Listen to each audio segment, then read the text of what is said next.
Pastor Lucas Lima, que comentário você poderia fazer sobre essa visão universal da Bíblia e essa presença de um Deus soberano em comunidades primitivas?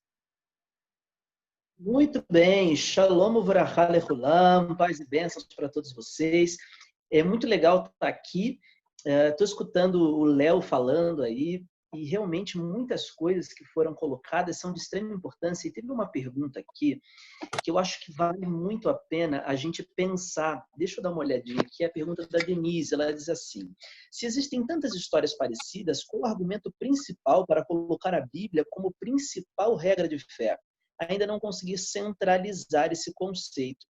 Muito bem. Amiga, vamos lá. Eu queria até usar essa sua pergunta para pensar um pouquinho também aqui na minha fala, que não vai ser muito demorada, porque a gente está aqui, como a gente falou aí, numa introdução.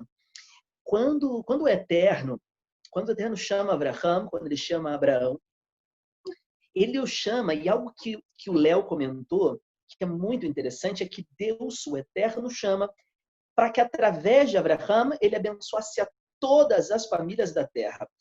Isso é muito interessante, mas como entender, então, a soberania da Bíblia diante de tantas histórias comuns?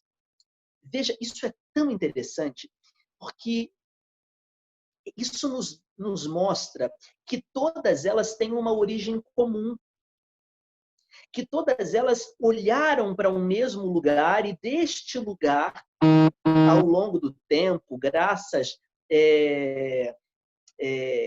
a toda a separação que aconteceu, e veja, a gente vai ter oportunidade, depois de conversar um pouquinho mais disso, a separação dos grupos étnicos.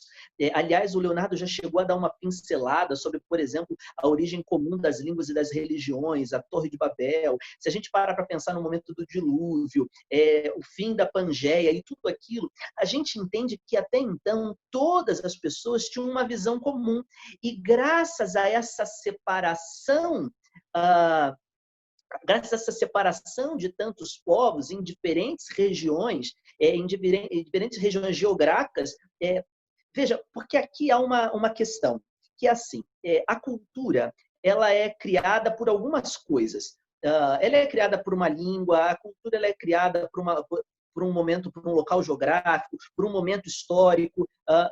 N situações propiciam, né, a geração de uma cultura. Então, com a separação geográfica, com a separação das línguas, há uma mudança na conceituação de cada uma dessas pessoas, e quando o Eterno chama Abraham, quando ele chama Abraão para fazer, e ele diz, olha, Abraham, vem aqui, eu vou fazer de você pai das nações, e através de você eu vou abençoar as famílias da terra, ele está chamando Abraham para fazer uma restauração daquela verdade inicial aos povos que tiveram contato com ele. Então, o Léo citou aí Enu-Melis, tem a epopeia de Gilgamesh, e tem tantas outras coisas que são extremamente interessantes, nos dando resquícios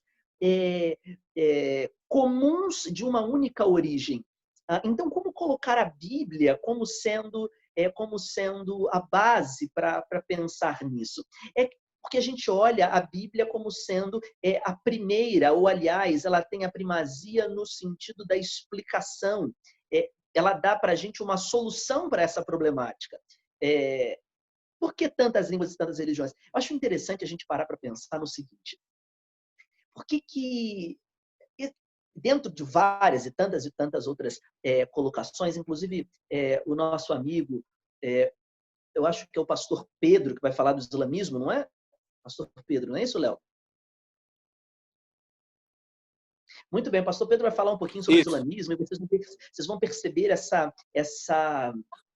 coisa que o muçulmano tem, que é incrível, né? Do pertencimento, da conversão, de que todos nascem, enfim, todos nascem já muçulmanos. Enfim, vocês vão pegar algumas ideias dessa ali no islamismo, mas eu acho incrível o que a gente tem quando a gente para pensar que a Bíblia ela traz uma explicação para essa origem comum. Tantas e tantas outras crenças demonstram as suas próprias vertentes, mas elas não dão uma explicação para essa origem. E a Bíblia, quando ela traz essa ideia da origem comum, ela dá para a gente uma explicação.